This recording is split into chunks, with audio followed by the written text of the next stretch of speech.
love it. Good morning, everyone. As you can see, we decided to open the shades here at the studio in the Dörfner Judaica Museum here at the Hebrew Home so that you all can have a live view of the wonderful snow happening just behind me. And so welcome, everyone. Today is Monday, February 1st. I am your Monday host, Catherine Farrell, and this is Good Morning Hebrew Home. So, I'm in the studio with Olivia, and we are just going to make it a go for today. And it's February 1st, and every first of the month, every month, I always think of this tradition, which was not part of my family, but one of my friends was like, oh, on the first day of every month, you have to say, rabbits, rabbits, rabbits. So, did you ever have to do that, Olivia?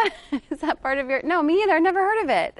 Anyway, my good friend Rachel shared that tradition, and just let us know if that was a part of your tradition. I think it's a good luck thing. So anyway, but you have to say it before you say anything else for the day. So you have to remember to do it when you first wake up, which for me is forget it. You know, I'm yelling at the kids or trying to get myself together. So I always miss it, but I always think of it. Anyway, let us know if that was part of your tradition. Anyway, it is 10:32 a.m. We have a great show planned for you today, so let's jump right into it with the weather. Snow. Lots of snow. That's pretty much it. It's going to be a high of 27, so very cold. Please, guys, just enjoy the view from your windows, maybe the lounges, or if you're not in a quarantine neighborhood and you want to check out from the solarium, that's fine. But really, it's just too cold to be outside, and you won't get very far because the snow is pretty deep. Let's move into this day in history.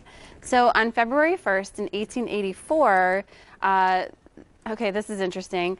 The first portion or fascicle of the Oxford English Dictionary, considered the most comprehensive and accurate dictionary of the English language, is published. And little sidebar, I had to use the Oxford English Dictionary to figure out how to pronounce fascicle. So there you go. Today, the OED is the definitive authority on the meaning, pronunciation, and history of over 500,000 English words, past and present. In 1965, Reverend Martin Luther King Jr. and 770 others are arrested in protest against voter discrimination in Alabama. Our National Day. So today, February 1st, it's National Baked Alaska Day. Have you ever had one? No, me either. So Baked Alaska, guys, is baked ice cream, which I think it's baked ice cream, and I could never figure out how do you get the ice cream in the oven and bake it without letting it melt?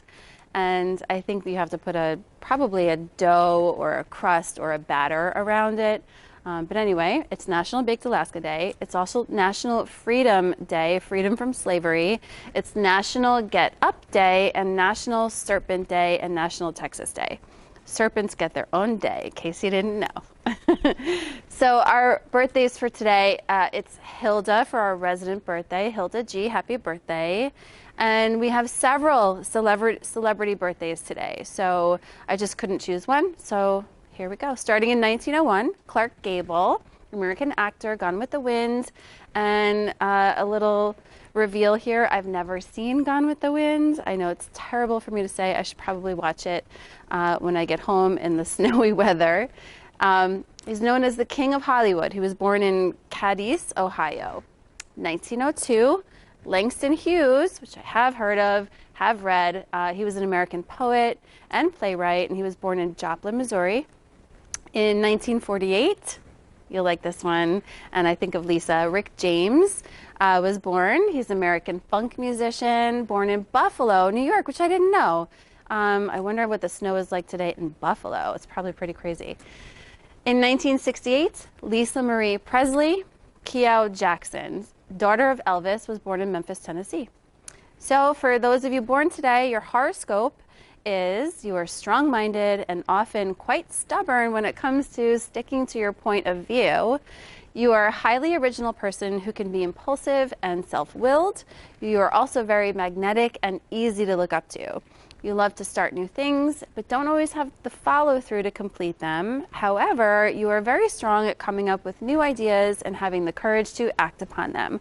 You are artistic and creative, and you remain youthful throughout your life. So happy birthday, everybody celebrating today, February 1st. Rabbits, rabbits, rabbits. All right, let's check out the menus. My favorite topic, food. So for lunch today, guys, it's a meatloaf with mushroom gravy, peas, and fresh mashed potato. For dessert, black and white cookie. Then for dinner, it's a mushroom barley soup, fish croquettes, stewed tomatoes, and for dessert, pound cake. So delicious. It all sounds wonderful. All right, so our sports news for today. This one comes from USA Today, and it's by Nate Davis. And the title is The 55 Greatest Teams to Play in the Super Bowl and Not All Won the Lombardi Trophy. And for the sake of time, we're not going to do all 55, so I've narrowed the list down to the author's first 5 greatest teams. The 2020, we have people walking in the background. The 2020 Kansas City Chiefs and Tampa Bay Buccaneers will become the 109th and 110th Super Bowl participants. So I guess those are who are playing the Super Bowl this Sunday. Through the years, there have been several dominant squads, some that caught lightning in a bottle and others seemingly poised for greatness and that ultimately fell short. So with that in mind, as Super Bowl LV approaches, sorry, I should have looked that one up before because I don't know Roman numerals, but our current Super Bowl, let's just go with that. Here at what I believe to be the 55/5 greatest teams to play on Super Bowl Sunday. 1, in 1985, the Bears. They won Super Bowl 20, pure dominance. Their 15 regular season wins came by an average of 18.1 points. The defense collected 64 sacks while allowing just 12.4 points a week. Chicago shut out the Giants and Rams in the NFC playoffs before an epic 46-10 Super Bowl dismantling of New England. All told, the Bears outscored their postseason opponents 91-10. Number 2, 1984 49ers. They won Super Bowl 19. They lacked the pizzazz of the 85 Bears and perhaps didn't get their due given the historical proximity to that Chicago team. It's also challenging to distinguish the great Bill Walsh, Joe Montana, San Francisco teams that dominated the 1980s. I have heard of them. But this bunch was unique. These Niners were the first to win 15 regular season games, a feat Chicago would match a year later. And they remain the only team to finish 18-1 and claim rings. In number 3, 1989 49ers. So they won Super Bowl 24. Stacking them up against their 84 brethren engenders a chocolate versus vanilla debate. The 89 Niners, Rice, by now the league's top wideout, were a touch less formidable in the regular season, going 14-2 with an average victory margin just short of 14 points. But boy, did that 89 juggernaut hit overdrive in the playoffs, winning its 3 games by a combined 126-26. Their 55-10 beatdown of the Broncos is the most lopsided in Super Bowl history and also represents the most points scored by one team. Number 4, 1972 Dolphins, and they won Super Bowl 7. Yes, it's the only team to win a Super Bowl without dropping a game, 17-0, and there's no real counter argument for perfection. But it's also a lazy argument. Miami won its 3 postseason games by a combined 17 points. It also feasted on a horrid regular season schedule that included just 2 teams finishing with winning records, both a middling 8-6.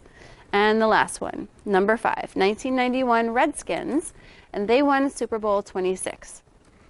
After going 14-2 and outscoring their foes by 261 points in the regular season, they swept through the playoffs with an average margin of victory better than 20 points.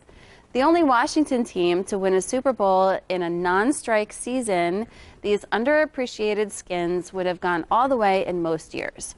They topped 40 points 5 times and blanked 3 teams, so excellent balance.